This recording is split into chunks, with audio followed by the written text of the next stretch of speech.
जय हिंद, वंदे मातरम, राम राम। सभी को एक बार फिर से आपका अपने यूट्यूब चैनल में तहे दिल से स्वागत करते हैं। जल्दी से फटाक से उड़ जाए, क्लास को कर दिए लाइक और शेयर। तो शुरू करते हैं आज का सेशन। पहला क्वेश्चन आपकी स्क्रीन पर आ चुका है। प्यार साथियों, जैसा कि आप सभी को मालूम है कि मैं आपके लिए रोजाना फिजिक्स, भौतिक विज्ञान, साइंस की क्लास लेकर आता हूँ। रोज की तरह एक बार फिर से आप सभी का स्वागत है। इसमें केवल और केवल साइंस, भौतिक विज्ञान के ही क्वेश्चन कराए जाएंगे इस क्लास में, ठीक है ना। तो जल्दी से जुड़ जाइए, फटाक से आ जाइए भाई सभी बच्चे। देखिए, आप सभी का सपोर्ट और प्यार हमारे लिए बहुमूल्य है, तो प्लीज़ ज़्यादा से ज़्यादा शेयर करें ताकि और साथी भी हमारे साथ जुड़ सके। तो प्यार साथियों, जैसे कि पहला क्वेश्चन आपकी स्क्रीन पर देख रहे हो, क्या कह रहा है, निम्नलिखित में से कौन सा यंत्र प्रत्यावर्ती धारा को एक दिश धारा में परिवर्तित करता है। कौन सा यंत्र है जो प्रत्यावर्ती धारा को एक दिश धारा में परिवर्तित करता है। तो प्यार साथियों, ए अल्टरनेटर, बी कंडेंसर, सी ट्रांसफार्मर, डी इनमें से कोई नहीं। तो जल्दी देखिए फटाक से, कौन बदलता है भाई एक दिशीय धारा में। तो प्यार साथियों, समय समाप्त हो तो वह बिल्कुल शाबाश, सभी बच्चे जुड़ जाइए, फटाक से आ जाइए भाई, बिल्कुल आ जाइए भाई। ऑप्शन नंबर ए सही हो जाएगा, अल्टरनेटर। ठीक है, अल्टरनेटर जो है प्रत्यावर्ती धारा को एक दिश धारा में बदलता है। इसी के साथ क्वेश्चन नंबर नेक्स्ट आपकी स्क्रीन पर आ चुका है साथियों। साइक्लोट्रॉन किसको त्वरित करने के लिए प्रयुक्त किया जाता है। साइक्लोट्रॉन किसको त्वरित करने के लिए प्रयुक्त किया जाता है। तो प्यार साथियों, ए परमाणु को, बी आयरन को, सी प्रोटॉन को, डी ये सभी को। चार ऑप्शन आपके नीचे दिए गए, कौन सा ऑप्शन सही हो जाएगा जल्दी से बताएं। शाबाश, सभी बच्चे आ जाइए, बिल्कुल जल्दी से, क्लास स्टार्ट हो चुके हैं भाई, बहुत अच्छे। जो बच्चे ऑप्शन नंबर ए के साथ जा रहे हैं वो सही हो जाता है। साइक्लोट्रॉन जो है किसको त्वरित करने में प्रयुक्त किया जाता है, तो वो होता है परमाणु, ठीक है ना। तो इसी के साथ क्वेश्चन नंबर नेक्स्ट आपकी स्क्रीन पर है साथियों। क्वेश्चन नंबर नेक्स्ट कहता है, निम्नलिखित युग्मों में से किन भौतिक राशियों के समान विमीय सूत्र नहीं है। निम्नलिखित में से कौन सी भौतिक राशियों के समान विमीय सूत्र नहीं है। तो चार ऑप्शन आपके नीचे दिए गए, बल एवं दाब का, या भार एवं दाब बल का, आवेग और संवेग का, कार्य और ऊर्जा का। बिल्कुल, तो मैं आपको बता दूं, वही विमीय सूत्र होता है जो बल का होता है, वही भार का होता है। बल और भार एक ही प्रकार के यूनिट है। तो आवेग और संवेग ये भी एक ही प्रकार के है, कार्य और ऊर्जा ये भी एक ही प्रकार के, बट जो बचा वो होता है बल और दाब। बल और दाब में अंतर होता है थोड़ा सा, इसका विमीय सूत्र जो है अलग होता है, ठीक है, एक नहीं होता है। इसी के साथ क्वेश्चन नंबर नेक्स्ट पर चलते हैं भाई, बहुत अच्छे। सभी बच्चे जल्दी ज़्यादा से ज़्यादा जुड़ने की कोशिश करें और क्लास को ले भाई। देखिए जल्दी से बताइए फटाक से, कितने क्वेश्चन सही हो पाए, कितने गलत। तो ये, एक नदी में चलता हुआ जहाज समुद्र में आता है तो तब जहाज का स्तर मोस्ट इम्पोर्टेंट है। कई बार परीक्षाओं में, कई बार अनगिनत बार आ चुका है। जब कोई जहाज नदी में चलता है और वो समुद्र में एंट्री करता है तो उसका स्तर क्या होता है, पहले जितना होगा थोड़ा नीचे आ जाएगा, थोड़ा ऊपर आ जाएगा, इनमें से कोई नहीं, ठीक है। तो जल्दी देखिए फटाक से, समय समाप्त, बिल्कुल सब पास, आंसर आने स्टार्ट हो चुका है। वेरी गुड भाई, ज़बरदस्त। जितने भी दोस्त, जितने भी साथी हमारे साथ जुड़ रहे हैं, आप सभी का तहे दिल से धन्यवाद है। और प्यार साथियों, सपोर्ट करने के लिए भी दिल से धन्यवाद है भाई।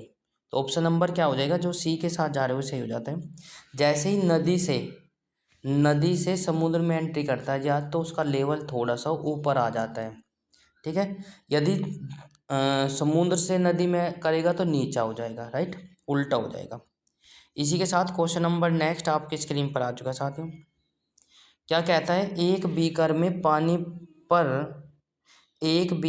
पानी पर बर्फ तैर रही है। जब बर्फ पूर्णतः पिघल जाएगी तो बीकर में पानी का तल बढ़ेगा, पहले बढ़ेगा बाद में घटेगा, या उतना ही रहेगा। तो बहुत ही अच्छा क्वेश्चन है, ये भी कई बार पूछा गया है भाई। उम्मीद करता हूँ कि आप लोगों को पता होगा, बिल्कुल। तो जल्दी से देखिए, कमेंट करिए, शाबाश, बिल्कुल वेरी गुड भाई। जल्दी से देखिए फटाक से। तो बिल्कुल जो बच्चे ऑप्शन नंबर डी के साथ जा रहे हैं वो सही हो जाता है। यदि कोई बीकर है और उसमें बर्फ़ तैर रही है तो पिघलने के बाद उसका लेवल पर कोई प्रभाव नहीं पड़ने का, उतना का उतना ही रहेगा। राइट। अगला क्वेश्चन आपकी स्क्रीन पर आ चुका है साथियों। जब किसी बोतल में पानी भरा जाता है और उसे जमने दिया जाता है तो बोतल टूट जाती है, क्यों?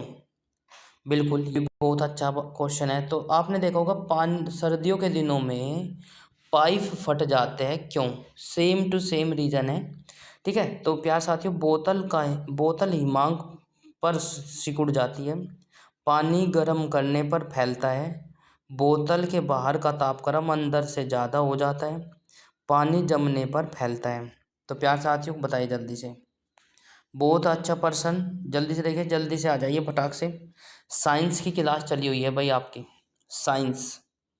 तो प्यार साथियों बहुत अच्छा, जो बच्चे ऑप्शन नंबर डी के साथ जा रहे हो सही हो जाते हैं। पानी जमने पर फैलता है, उसका आयतन क्या होता है, बढ़ जाता है, इसीलिए बोतल में पानी जमने पर बोतल टूट जाती है। क्वेश्चन नंबर नेक्स्ट आपकी स्क्रीन पर आ चुका है साथियों। पहाड़ी पर चढ़ता एक व्यक्ति आगे की ओर झुक जाता है, क्यों? ये भी इम्पोर्टेंट है। पहाड़ी पर जब एक व्यक्ति चढ़ता है तो वह आगे की ओर झुक जाता है, क्यों? जल्दी से बताइए फटाक से। बिल्कुल, ए तेज चल सके, बी स्थायित्व बढ़ाने के लिए, शक्ति संरक्षण हेतु, या फिसलने की संभावना को कम किया जाए। तो प्यार साथियों जल्दी से बताइए, फटाक से कमेंट करिए और बताइए। बिल्कुल, शाबाश, कमेंट आने स्टार्ट हो चुका है। वेरी गुड भाई, ज़बरदस्त। जो साथी जो दोस्त ऑप्शन नंबर बी के साथ जा रहे हैं वो सही हो जाता है। स्थायित्व बढ़ाने के लिए, ठीक है, स्थायित्व बढ़ाने के लिए पहाड़ी पर चढ़ता आदमी आगे की ओर झुक जाता है। ठीक है, क्वेश्चन नंबर नेक्स्ट आपकी स्क्रीन पर आ चुका है साथियों। यदि हम भूमध्य रेखा से ध्रुवों की ओर चल जाते हैं तो जी का मान पर क्या प्रभाव पड़ेगा? जल्दी देखें, यदि भूमध्य रेखा से ध्रुवों पर जाते हैं तो ये कोई हमारी पृथ्वी है और ये हमारी कोई भूमध्य रेखा है, जीरो इक्वेटर या इक्वेटर जिसको बोलते हैं। तो ये हमारे पोल है, तो इन पर जाते हैं तो क्या प्रभाव पड़ेगा? जी का मान बढ़ता है या वही बना रहेगा या घटता है, इनमें से कोई नहीं। तो प्यार साथियों जल्दी से देखिए, फटाक से कमेंट करें और बताइए।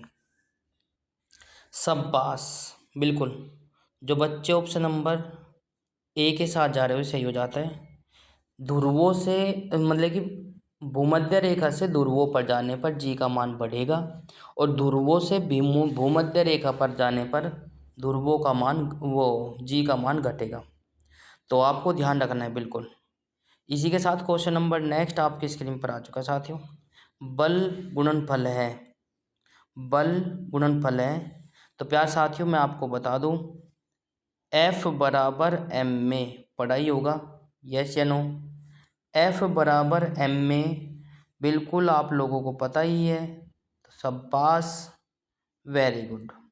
तो प्यार साथियों चार ऑप्शन आपके नीचे दिए गए, अभी भी नहीं मालूम तो फिर कैसे बताओगे? द्रव्यमान तथा वेग का, भार तथा त्वरण का, या फिर हो जाएगा हमारा द्रव्यमान और त्वरण का, डी हो जाएगा भार तथा वेग का। जल्दी से कमेंट करें और बताइए।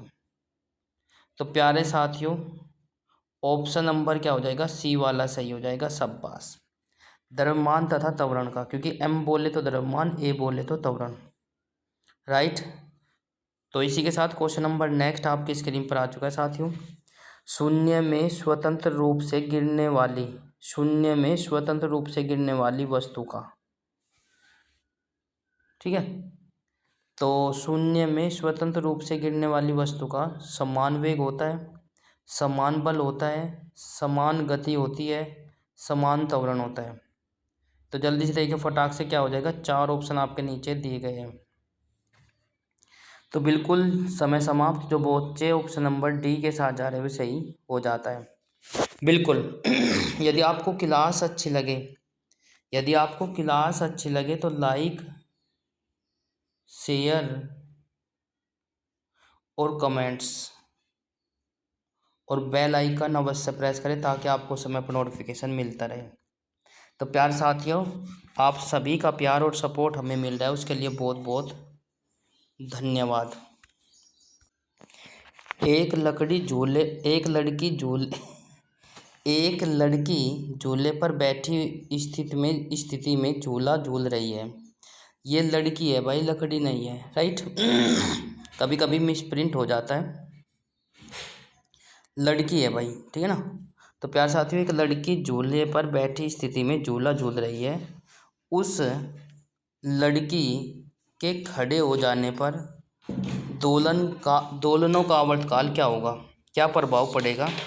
ए कम हो जाएगा, बी अपरिवर्तित रहेगा, सी अधिक हो जाएगा, या डी इनमें से कोई नहीं। तो जल्दी से देखिए फटाक से क्या रहने वाला है। क्वेश्चन नंबर हमारे आपकी स्क्रीन पर हो चुका है, तो जल्दी से देखिए फटाक से। जैसे ही लड़की झूले पर खड़ी हो जाएगी तो उसका आवर्तकाल क्या हो जाएगा, दोलन जो हो जाएगा कम हो जाएंगे।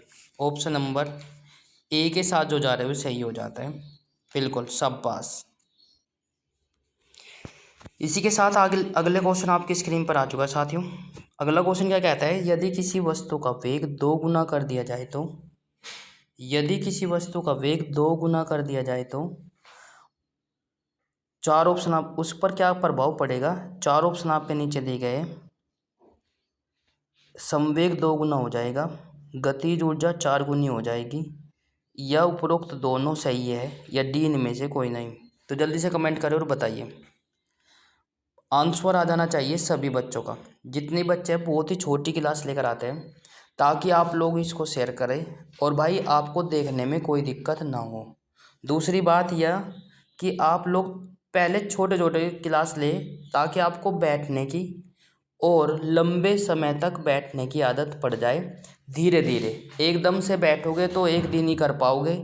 हमें आपको थोड़ा सा लंबे समय तक की तैयारी चाहिए, ताकि आप लोगों को दिक्कत ना हो, ठीक है। तो प्यारे साथियों जल्दी से देखिए फटाक से क्या हो जाएगा। ए संवेग 2 गुना हो जाता है, बी गतिज ऊर्जा 4 गुनी हो जाती है, डी इनमें से कोई नहीं, या फिर उपरोक्त दोनों। तो प्यारे साथियों बिल्कुल सही जवाब। यदि वस्तु का वेग 2 गुना हो जाता है तो संवेग भी 2 गुना हो जाता है, राइट, और गतिज ऊर्जा 4 गुनी हो जाती है। तो ये रहने वाला है आपका ऑप्शन नंबर सी, सब पास। क्वेश्चन नंबर नेक्स्ट आपकी स्क्रीन पर आ चुका है। निम्नलिखित में से कौन सी सदिश राशि है। एक बार फिर से मैं आपको रिपीट करा दूं कि सदिश राशि किसे कहते हैं। सदिश राशि उन भौतिक राशियों को कहते हैं जिनमें केवल परिमाण और दिशा दोनों होती है, राइट। केवल नहीं कहेंगे, परिमाण और दिशा दोनों होती है, उनको सदिश राशि कहती है। तो जैसे कि चार ऑप्शन आपके नीचे दिए गए, वेग, लंबाई, समय, द्रव्यमान। तो प्यार साथियों वेग कैसी राशि है, बिल्कुल सही जवाब, सदिश राशि है। क्योंकि वेग चाल होती तो अदिश राशि होती, वेग है तो सदिश राशि है, ठीक है। तो प्यार साथियों इसी के साथ क्वेश्चन नंबर नेक्स्ट आपकी स्क्रीन पर आ चुका है, बिल्कुल। तो इसी के साथ क्वेश्चन नंबर नेक्स्ट आपकी स्क्रीन पर आ चुका है साथियों। क्वेश्चन नंबर नेक्स्ट क्या कहता है, न्यूटन की गति का प्रथम नियम क्या कहलाता है। मोस्ट इम्पोर्टेंट नियम है भाई। न्यूटन ने कितने नियम दिए थे, यदि आपको मालूम है तो प्लीज़ कमेंट बॉक्स में कमेंट करें और बताएं। न्यूटन ने कितने नियम दिए थे वो आप लोगों को बताना है। ए चार ऑप्शन आपके नीचे दिए गए, संवेग संरक्षण का नियम, गतिशीलता का नियम, सी जड़त्व का नियम, डी इनमें से कोई नहीं। तो प्यार साथियों न्यूटन का प्रथम नियम जो कहलाता है, बिल्कुल सब पास आंसर आने स्टार्ट हो चुके हैं। जो साथी ऑप्शन नंबर सी के साथ जा रहे हैं वो सही हो जाता है, जड़त्व का नियम, राइट, ऑप्शन नंबर सी, बिल्कुल। क्वेश्चन नंबर नेक्स्ट आपकी स्क्रीन पर है, दो वेक्टर जिनका मान अलग है उनकी दिशा अलग होगी, बी उनका परिमाण शून्य होगा, सी उनका परिमाण शून्य नहीं हो सकता, और डी इनमें से कोई नहीं। तो जल्दी देखिए फटाक से। दो वेक्टर जिनका मान अलग अलग है, तो प्यार साथियों बिल्कुल उनका परिमाण जो है शून्य नहीं हो सकता कभी भी। तो ऑप्शन नंबर सी हो जाएगा, ऑप्शन नंबर सी के साथ जो जा रहे हैं वो सही हो जाता है, बिल्कुल। क्वेश्चन नंबर नेक्स्ट आपकी स्क्रीन पर आ चुका है। बर्फ पर स्केटिंग करना प्रदर्शित करता है। बर्फ पर स्केटिंग करना प्रदर्शित करता है कि दाब बढ़ने पर बर्फ का गलनांक क्या प्रभाव पड़ेगा।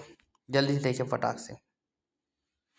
तो प्यार साथियों, ए घट जाता है, बी बढ़ जाता है, सी अपरिवर्तित रहता है, सी पहले घटता है फिर बढ़ता है। तो जल्दी देखिए फटाक से। बर्फ पर स्केटिंग करना प्रदर्शित करता है कि दाब बढ़ने पर बर्फ का गलनांक घट जाता है। बिल्कुल, जैसे कि मैंने एक क्वेश्चन कराया था, बर्फ़ के टुकड़ों को आपस में रगड़ोगे तो दाब पड़ता है तो उसका गलनांक क्या हो जाएगा, घट जाएगा। बिल्कुल। तो प्यार साथियों, इसी के साथ क्वेश्चन नंबर नेक्स्ट आपकी स्क्रीन पर आ चुका है। बिल्कुल, जब कोई नाव नदी में समुद्र में प्रवेश करती है, नदी से समुद्र में प्रवेश करती है तो उस पर क्या प्रभाव पड़ता है। अभी अभी क्वेश्चन करा कर आया हूँ, जल्दी से देखें। जितने भी बच्चे हमारे साथ जुड़े हैं तो प्लीज़ कमेंट करिए और बताइए। तो प्यार साथियों, ए थोड़ी ऊपर की ओर उठ जाती है, बी थोड़ी डूब जाती है, सी अपरिवर्तित रहती है, डी इनमें से कोई नहीं। तो प्यार साथियों, आंसर आपकी स्क्रीन पर आ चुका है। बिल्कुल सही जवाब। जब नाव नदी से समुद्र में प्रवेश करती है तो थोड़ा सा ऊपर उठ जाती है। समुद्र जहाज के ऊपर था वो क्वेश्चन, ये नाव के ऊपर है। तो क्वेश्चन बस थोड़ा सा परिवर्तित हो जाता है, कंफ्यूज करने के लिए आपको दिया जाता है। कंफ्यूज नहीं होना है बिल्कुल भी, ठीक है। क्वेश्चन नंबर नेक्स्ट आपकी स्क्रीन पर आ चुका है साथियों। निम्नलिखित में से किसमें गतिज ऊर्जा नहीं है। निम्नलिखित में से किसमें गतिज ऊर्जा नहीं है। जल्दी से कमेंट करें और बताइए। ए चली हुई गोली, बी खींचा हुआ धनुष, सी चलता हुआ हथौड़ा, या बी डी हो जाएगा बहता हुआ पानी। तो जल्दी से बताइए फटाक से। तो किसमें गतिज ऊर्जा नहीं है। देखो मैं आपको बता दूं, गति के कारण जो ऊर्जा होती है वो गतिज ऊर्जा कहलाती है। तो प्यार साथियों, चली हुई गोली बिल्कुल है, चलता हुआ हथौड़ा बिल्कुल है, बहता हुआ पानी चल रहा है बिल्कुल है। जब वो धनुष खींच चुका है तो उसमें कोई गतिज ऊर्जा नहीं है, वो स्थिति विराम अवस्था में वो आ जाती है। तो ऑप्शन नंबर क्या रहने वाला है, बी रह जाएगा। बिल्कुल, जो साथी बी के साथ जा रहे हैं वो सही हो जाता है। बिल्कुल।